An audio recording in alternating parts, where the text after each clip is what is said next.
Middle Ages, a royal wedding wasn't just a ceremony, it was essentially a political treaty in silk and velvet, usually with a side of terrifying personal consequences. Queens didn't just marry for love or even companionship. They married to secure alliances, inheritances, or peace treaties. And as for the wedding night, well, that was when the paperwork of dynastic duty got extremely intimate. One of the first reasons queens feared the wedding night was sheer physical intimidation. Many medieval kings were, let's say, not exactly known for their charm or bedside manners.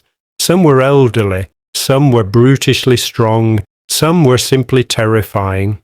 And of course, the bride was often a teenager, sometimes as young as 12 or 13, expected to meet her new husband's expectations almost immediately. Imagine meeting someone for the first time and being told, "All right, now let's make heirs." Naturally, fear was involved. There was also the issue of inexperience and social expectation. Royal couples weren't necessarily in love, they were expected to produce children, and that expectation came with pressure and secrecy. Often queens had midwives, tutors, or servants hovering nearby, not to help with intimacy, but to ensure that the bride was consummating the marriage correctly. Yes, literally watched. Imagine trying to relax under that kind of supervision. The wedding night could be a terrifying combination of performance anxiety, physical intimidation, and political duty. Then there's the fear of sexual violence. Some kings had reputations for cruelty or excess.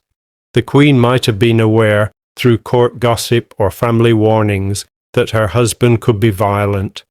Add to that the power imbalance. She was newly married, usually far from her home, surrounded by servants loyal to the king, and with no real recourse if things went badly. Fear wasn't just emotional, it was practical. Survival sometimes depended on pleasing her husband. Another subtle but crucial point: medieval queens often had no say in their marital choice.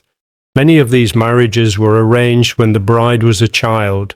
She might not even know her future husband's face until the ceremony. So the wedding night wasn't just intimate, it was the first encounter with a person who could make or break her life entirely, and historically, that was terrifying enough to keep anyone awake. And of course, there's the issue of dynastic pressure. Producing an heir was not optional. If the queen failed to conceive, she could be demoted, divorced, or replaced. Some historians note that brides were literally instructed by older female relatives on how to behave to maximize fertility, or at least to appear like they were trying. That kind of instruction could feel like being put under a microscope in silk at night, while someone very powerful waited to judge you. Sleep wasn't really part of the plan. Finally, medieval queens also faced rumors and superstition. Some believed the husband might be cursed, dangerous, or under demonic influence, and they weren't entirely wrong. Historical accounts occasionally note kings who were cruel, mentally unstable, or violent. So walking into a dark chamber with someone you've just met, and who might have a reputation for brutality, was psychologically terrifying. Anxiety was practically guaranteed. So when you hear tales of queens trembling on their wedding night, it's not exaggeration.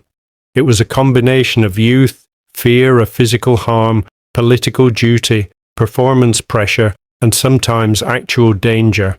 Imagine trying to sleep while knowing that failure could end your life, your freedom, or your legacy.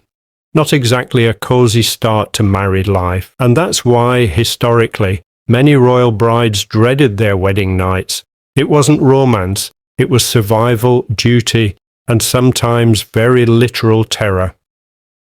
Take Marfa Sobakina, for instance. She was a Russian noblewoman, famously married to Ivan the Terrible in the 16th century. Now the story of Marfa is both tragic and quietly bizarre.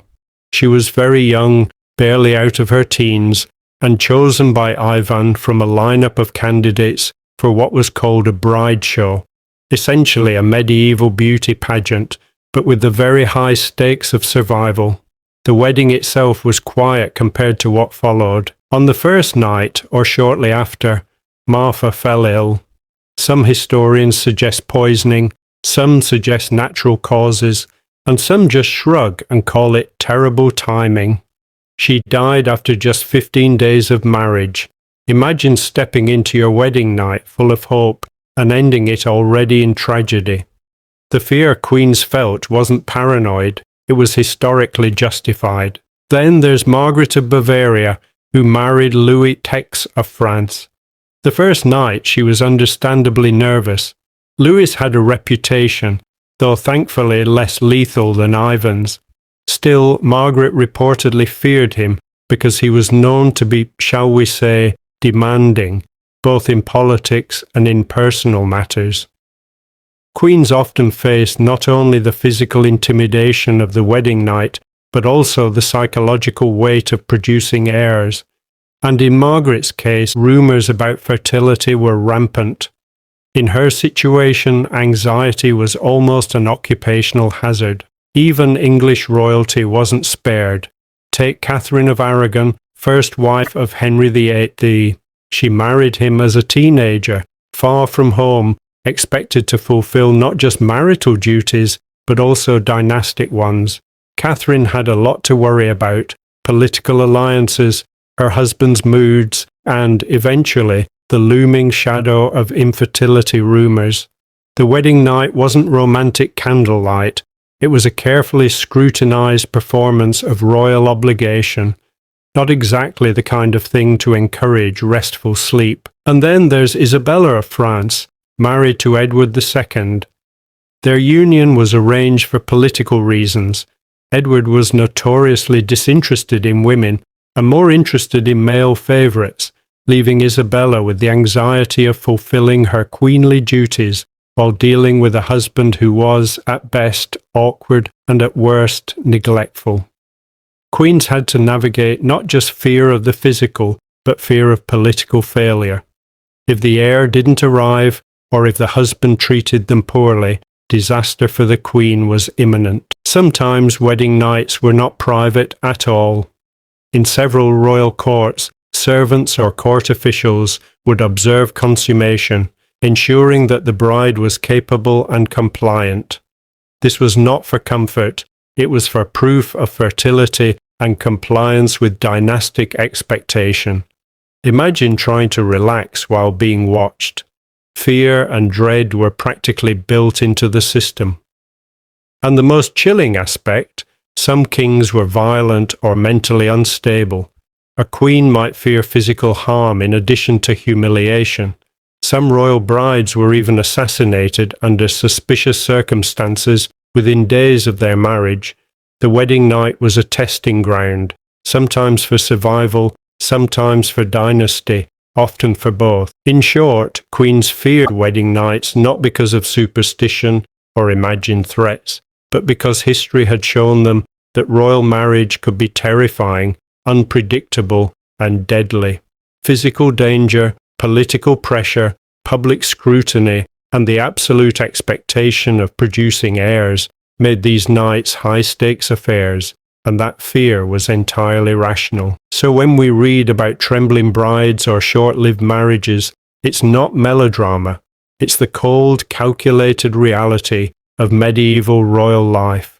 Marriage was not love, it was survival, and the wedding night was the first intense exam in a lifelong course of obedience, diplomacy, and endurance. Some wedding nights weren't just private horrors, they were public spectacles, at least in part.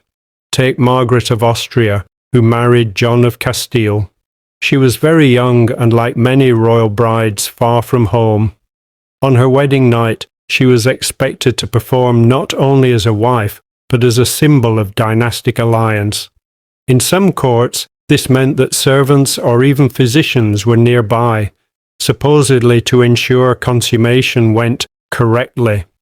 Imagine that, your wedding night watched like an exam in front of an audience, and failing could have dire political consequences.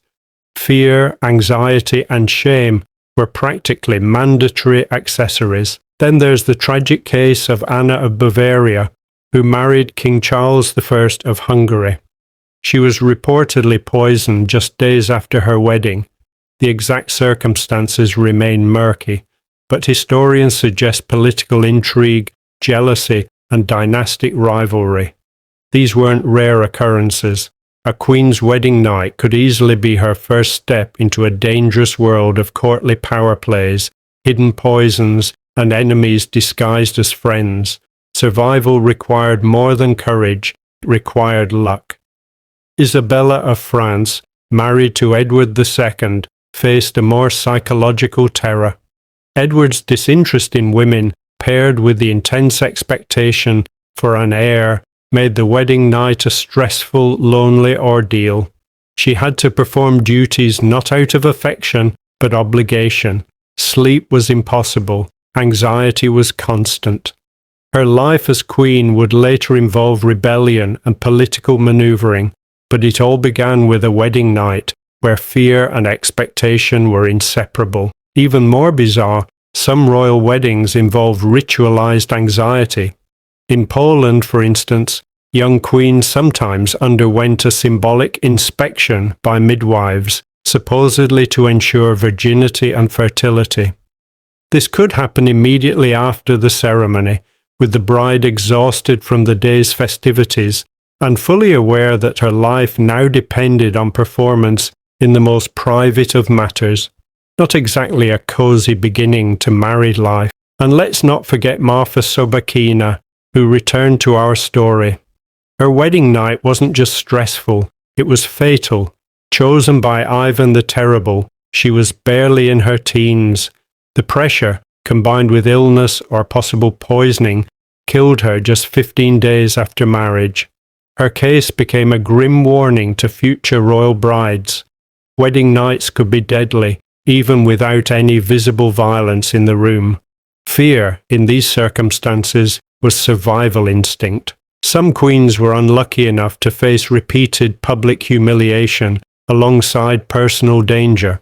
In certain courts, young brides were deliberately paraded, examined, or exposed to scrutiny in front of trusted courtiers or even foreign dignitaries as a way to reinforce dynastic legitimacy. The wedding night wasn't just about personal intimacy. It was about demonstrating compliance, fertility, and obedience, sometimes multiple times in one evening, 3 times even if the observers weren't satisfied. This combination of physical fear, psychological terror, political pressure, and public expectation made the wedding night arguably the most terrifying part of a young queen's life. It wasn't romance, it was duty, survival, and a delicate negotiation with power that could turn deadly at any moment. So when we read about queens trembling, fainting, or even dying within days of their weddings, it's not hyperbole. These were high-stakes nights in which failure was dangerous, observation was constant, and the consequences were real. Sleep wasn't optional. It was a fleeting, fragile luxury, snatched only if the queen survived the ceremony, the observations, the pressure, and the court intrigue. And so the medieval wedding night remains one of the quietest, most terrifying stages of royal life. Not because of drama or fiction, but because the combination of youth, inexperience, political necessity, and potential danger created a perfect storm of fear that no young bride could escape.